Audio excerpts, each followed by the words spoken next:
పాయల్ శంకర్ గారు జాయిన్ అయ్యారు, Bharatiya Janata party deputy leader, floor leader అసెంబ్లీలో. పాయల్ శంకర్ గారు, సో ఇప్పుడు జీవో 1-2 రోజుల్లో జీవో ఇవ్వాలనుకుంటోంది రాష్ట్ర ప్రభుత్వం.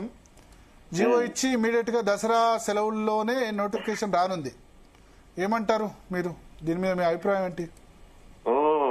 జీవో ద్వారా 42% బీసీలకు రిజర్వేషన్ అమలైతే దాన్ని సంతోషిస్తాం.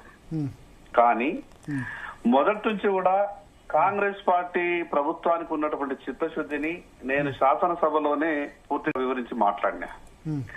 మీరు కేవలం ప్రచారం కొరకు మాత్రమే ఈ 42% చేయాలనుకుంటున్నారా, లేదా కాంగ్రెస్ పార్టీ కామారెడ్డిలో చేసినటువంటి బీసీ డిక్లరేషన్ ని చిత్తశుద్ధితో అమలు చేయాలనుకుంటున్నారా? మొదలు ఈ విషయాన్ని క్లారిటీగా చెప్పండి అని చెప్పినాం. ఆ రోజు రాష్ట్ర ముఖ్యమంత్రి గారు ఏమన్నారంటే, లేదు లేదు మేము తప్పకుండా చేస్తామంటే ఉన్నటువంటి ఇబ్బందుల గురించి మేము మాట్లాడినాం. ఈరోజు ప్రభుత్వం చేసేటటువంటి వ్యవహారం మీద ఎందుకు అనుమానాలు వస్తూ ఉన్నాయంటే, ఒక పక్క శాసనసభ తీర్మానాన్ని ఈరోజు గవర్నర్ దగ్గర ఒక బిల్లు పెండింగ్ ఉంది, రాష్ట్రపతి దగ్గర ఇంకోటి పెండింగ్ ఉంది, ఈ రెండూ కాకుండా సుప్రీంకోర్టు జడ్జిమెంట్ ఉంది. సరే, జీవో ఇచ్చి మేము వెళ్ళేటటువంటి ప్రయత్నం చేసినాం. ప్రభుత్వానికి మరి ఈ హాలిడేస్ మిగతా విషయాలన్నీ మాట్లాడుతున్నారు కదా. హాలిడేస్ ఉన్నా ఏదున్నా సుప్రీంకోర్టు ఇచ్చినటువంటి ఆ యొక్క జడ్జిమెంట్ ని దాన్ని బేస్ చేసుకొని ఎక్కడ పిటిషన్ ఫైల్ చేసినా ఖచ్చితంగా అడ్డంకులు వస్తాయని ఇప్పటికే న్యాయ కోవిదులు చెప్తా ఉన్నారు. మేము అందుకే మొదటి నుంచి ఏమంటున్నామంటే, మీరు నిజంగా 42% మీరు ఇవ్వాలన్న ఆలోచన మీకు ఉంటే పార్లమెంట్ లో ఈరోజు అసెంబ్లీలో తీర్మానం అయిన తర్వాత ఈరోజు గొప్పగా కాంగ్రెస్ పార్టీ మాట్లాడే ప్రయత్నం చేస్తున్నది కదా. పార్లమెంట్ లో కనీసం మాట వరుసకైనా కాంగ్రెస్ పార్టీ మాట్లాడిందా?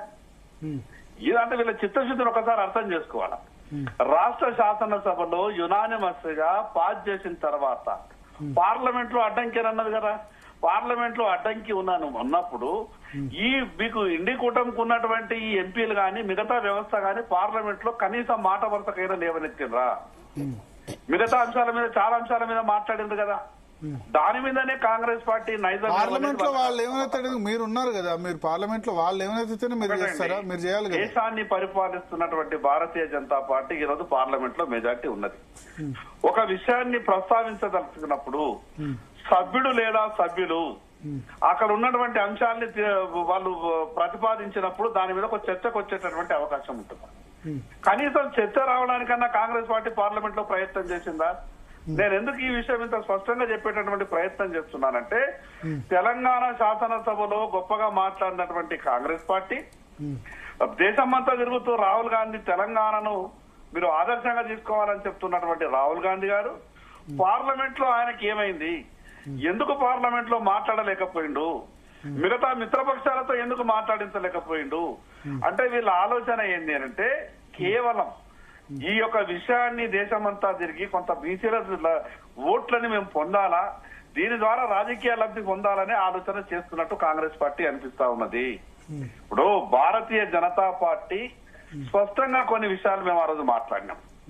ఈ రోజు మీకు ఉన్నటువంటి సుప్రీంకోర్టు అడ్డంకులు గాని, గతంలో జరిగినటువంటి కర్ణాటక విషయం గాని, మహారాష్ట్ర విషయం గాని, అదేవిధంగా బీహార్ విషయం గాని జరిగినటువంటి జడ్జిమెంట్ల విషయం అంతా కూడా ఏ రకంగా ఎక్కడెక్కడ ఏ రకమైన ఇబ్బంది వచ్చింది మేము శాసనసభలో క్లుప్తంగా చెప్పినాం. కానీ ఆ రోజు ప్రభుత్వం సరైనటువంటి సమాధానం ఇవ్వలేదు. మీరు మద్దతు ఇస్తున్నారా లేదా, మీరు మద్దతు ఇస్తే అయిపోతుంది, మాకు మీరే అడ్డంకి ఉన్నారనే విధంగా మాట్లాడే ప్రయత్నం చేసిండ్రు. మేము యునానిమస్ గా సంపూర్ణ మద్దతు మేము ప్రకటించినాం. ఇంకొక విషయం ఏం చెప్పింది ప్రభుత్వం తరఫున, ఏదో 5-10% తప్పిపోతే తప్పిపోయిండొచ్చు మా సర్వేలు అన్నారు. ఆ ఒక స్టేట్మెంట్ సరిపోతుంది ప్రభుత్వం తప్పు చేసిందని చెప్పడానికి. డెడికేషన్ కమిషన్ అనేది ఫామ్ అయిన తర్వాత ట్రిపుల్ టెస్ట్ లో ఈ రాష్ట్రంలో ఉన్నటువంటి ఏ నలుగురు కూడా తప్పిపోవడానికి వీల్లేదు. ఆ నలుగురు తప్పిపోయిన మాకు సంబంధం లేదంటే అది ట్రిపుల్ టెస్ట్ లో ఫిట్ కాదు. ఈ రాష్ట్రం ఉన్నటువంటి ఈ జనాభా అంతా కూడా పక్కాగా పరిగణించాలా, ఏ కులం వాళ్ళు వెళ్తున్నారు, వాళ్ళ ఆర్థిక స్థితిగతి ఏంటిది, ఈ విషయాలన్నిటి మీద పూర్తిగా ఆ ట్రిపుల్ టెస్ట్ లో ఒక టెస్ట్ లో ఫిట్ అయిన తర్వాతనే దానికి ఎలిజిబిలిటీ వస్తుంది. ఈ విషయాలన్నీ కూడా చెప్పేటటువంటి ప్రయత్నం చేసినాం. చూద్దాం, మంచి జరగాల. 42% ఈ జీవో ద్వారా ఎలక్షన్ అయితే సంతోషపడేది మేమే. ఈ జీవో ద్వారా ఎలక్షన్ గా కాగలిగితే మంచిదే. కానీ న్యాయ కోవిదులు చెప్పేటటువంటి ఆలోచనలు, వాళ్ళు చెప్పేటటువంటి వాళ్ళ విషయాలు ఆలోచిస్తే మాత్రం ఈ జీవో అనేది సరిపోదు. షెడ్యూల్ ఇచ్చినా కూడా కోర్టు అనేది కానీ ఇప్పుడు గవర్నర్, రాష్ట్రపతి మీరు అపాయింట్ చేసిన వాళ్ళే. గవర్నర్ మీరు అపాయింట్ చేసిన వాళ్ళు, రాష్ట్రపతి మీ మద్దతుతో ఉన్న వాళ్ళు, భారతీయ జనతా పార్టీ తలుచుకొని 50% రిజర్వేషన్ సీలింగ్ పరిమితి రద్దు చేయొచ్చు కదా. భరత్ గారు, ఒక విషయం చెప్తా. ఈ దేశంలో రాజ్యాంగం కన్నా గొప్ప వ్యక్తులు ఎవరు లేరు. ఈ దేశంలో అల్టిమేట్ గా రాజ్యాంగమే గొప్పది.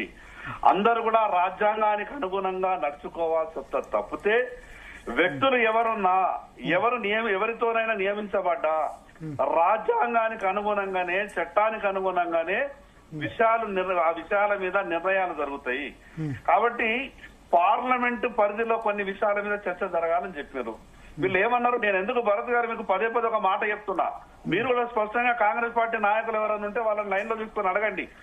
ఈ రోజు తెలంగాణలో వాళ్ళంతా గొప్పగా మాట్లాడిండ్రు కదా, పార్లమెంట్ లో ఎందుకు మాట్లాడలేకపోయినరు? పార్లమెంట్ లో ఎందుకు ఒకసారి వి హనుమంతరావు గారు జాయిన్ అయ్యారు, మాజీ ఎంపీ.